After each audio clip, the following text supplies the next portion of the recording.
Morning. Out here at Pecatonica River Forest Preserve this morning. Oh, sorry about that.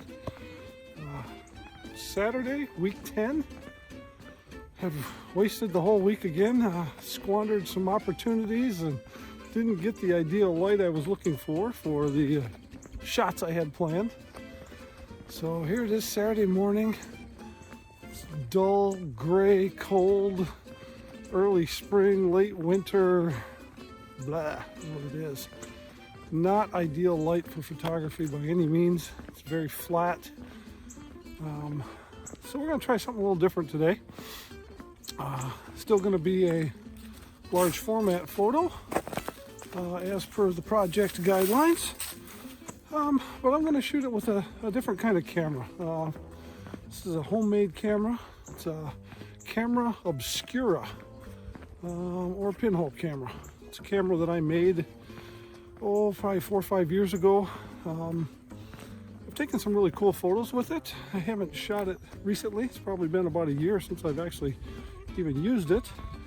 But I've come out here to Peck Forest Preserve, Peck River Forest Preserve actually, to shoot this old windmill. And I've shot it many times, different formats, medium format, 35 millimeter, 4x5, 8x10, you name it. I've probably taken a photo of this thing. It's pretty cool. I've never taken a photo with the pinhole. So today that's what we're going to do. And I'm hoping to get a pretty decent shot of this thing.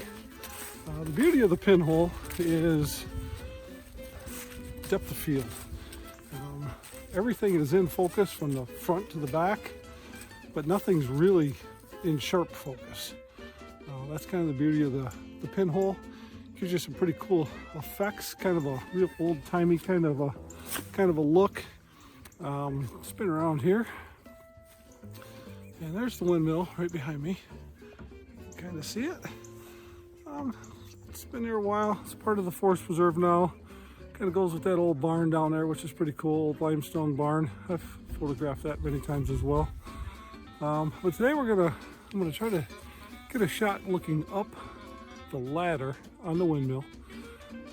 Gray sky, it's very flat. It's really actually perfect light for a pinhole. So we're going to be just using a incident light meter today and just taking a general reading and taking a shot with this. So I'll get it set up here and we'll take a look at it.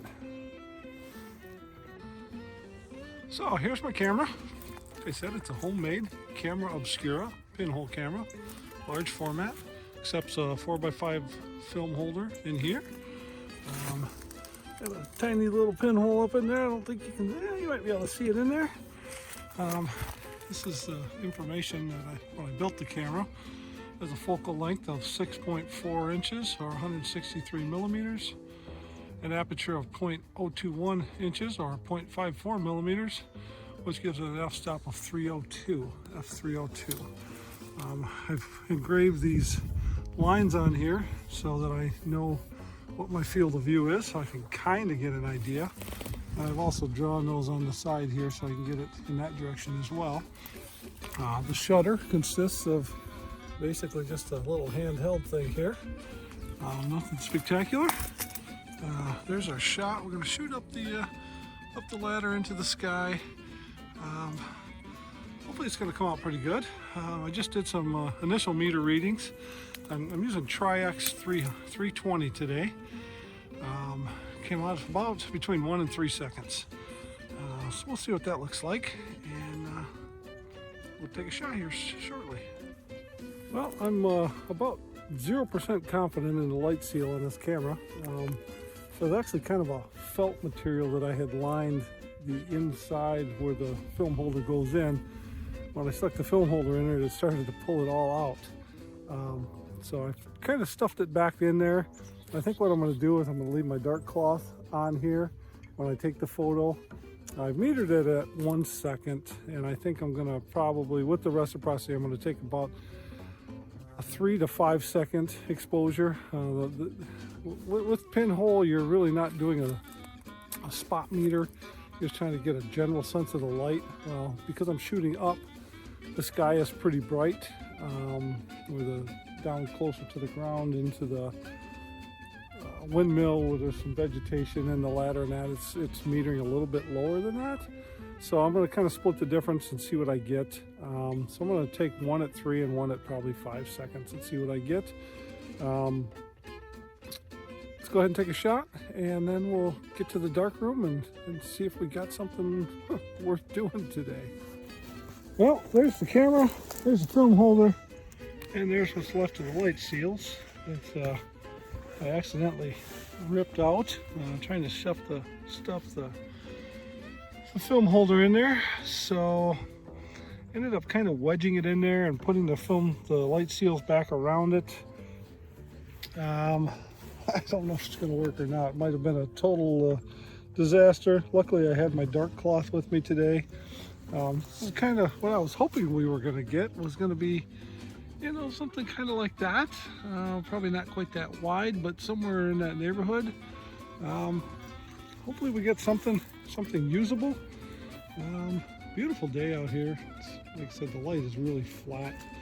Definitely not a great day for photography, but that barn is pretty picturesque down there. Maybe I should have taken a photo of that instead, but another day. Well, like most photography projects, sometimes things work out, sometimes they don't. Let's hope we have a happy accident today and we get something worth looking at. Otherwise, week 10 might be a total loss, but really digging that windmill. I hope we got something. The effect sometimes on the pinhole camera gives on a subject like that is, I don't know, kind of an old-fashioned kind of photo. Hopefully we'll get something that's at least printable, and maybe we'll even end up framing it, but we'll see.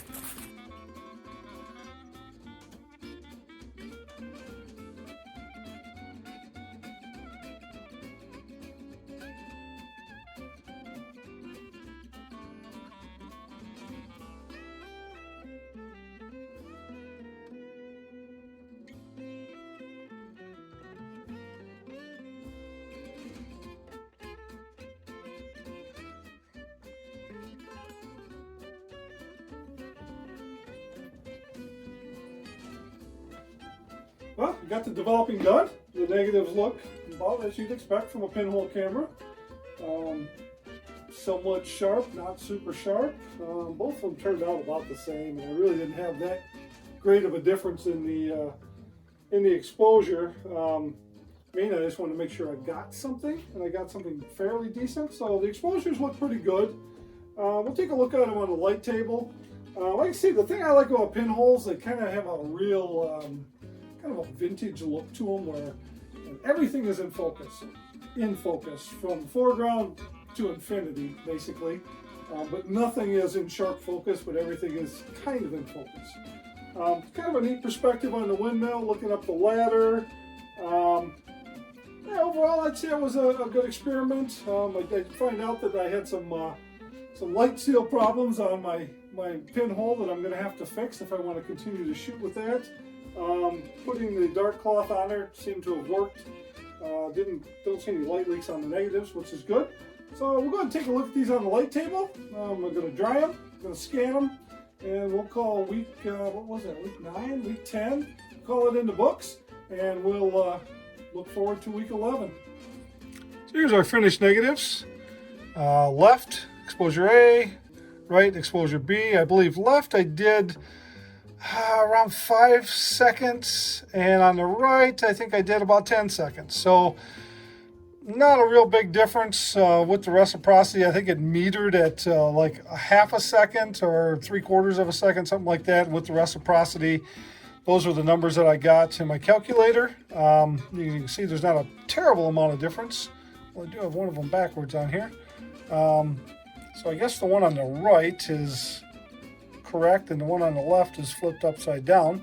But at any rate, they are what they are. Definitely a pinhole shot. Not super sharp, not super contrasty, but I think it'll make some interesting prints.